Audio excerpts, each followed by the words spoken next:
जानिए पवित्र शंख आखिर क्यों है भगवान शिव की पूजा में वर्जित। भगवान शिव की पूजा में नहीं होता शंख का प्रयोग और न पूजा में शंख बजाया जाता है। देवों के देव महादेव भगवान शिव सभी विद्याओं के जनक माने जाते हैं। हिंदू धर्म में हर देवी देवता के पूजन और प्रसाद संबंधी कुछ विशेष नियम हैं। आपने पढ़ा होगा कि भगवान कृष्ण को दही का भोग पसंद है, लेकिन मां संतोषी को खटाई के पदार्थ चढ़ाने वर्जित हैं। इसी प्रकार हर देवी देवता के पूजनीय प्रसाद और मंदिर से संबंधित कुछ खास नियम हैं। भगवान विष्णु को शंख बहुत ही प्रिय है। शंख से जल अर्पित करने पर भगवान विष्णु अति प्रसन्न हो जाते हैं, लेकिन भगवान शिव की पूजा में शंख का प्रयोग नहीं होता। इन्हीं शंख से न तो जल दिया जाता है और न शिव की पूजा में शंख बजाया जाता है। शंख को पूजा के स्थान पर रखना बहुत ही शुभ माना जाता है। हिंदू धर्म के अनुसार शंख को भगवान की आरती में रखा जाता है और उसके जल को आरती के उपरांत सभी पर छिड़का जाता है। शंख को सुखी, समृद्धि और निरोगी काया का प्रतीक भी माना जाता है।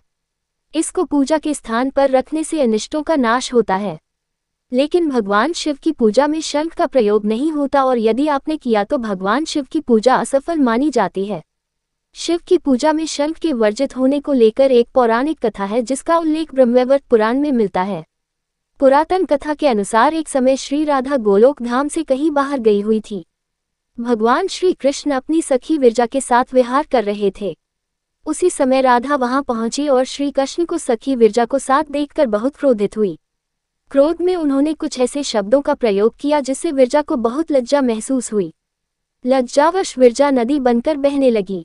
श्री राधा के क्रोध भरे शब्दों को सुनकर भगवान श्री कृष्ण के मित्र सुदामा को बहुत बुरा लगा। उन्होंने श्री राधा से ऊंचे स्वर में बात की, जिससे क्रोधित श्री राधा ने सुदामा को दानव बनने का श्राप दे दिया।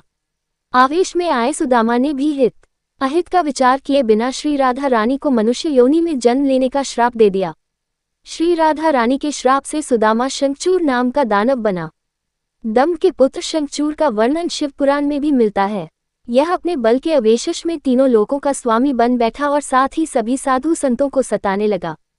साधु संतों की रक्षा के लिए भगवान शिव ने शंखचूर का वध कर दिया। शंखचूर श्री विष्णु और देवी लक्ष्मी का परम प्रिय भक्त था। भगवान विष्णु ने इसकी हड्डियों से शंख का निर्माण किया, इसलिए विष्णु एवं अन्य देवी देवताओं को शंख से जल अर्पित किया जाता है। लेकिन भगवान शिव की पूजा में शंख का न तो प्रयोग होता है और न ही जल दिया जाता है और न भगवान शिव की पूजा में शंख बजाया जाता है, क्योंकि भगवान शिव ने शंखचूर का वध किया था, इसलिए शंख भगवान शिव की पूजा में वर्जित माना गया है।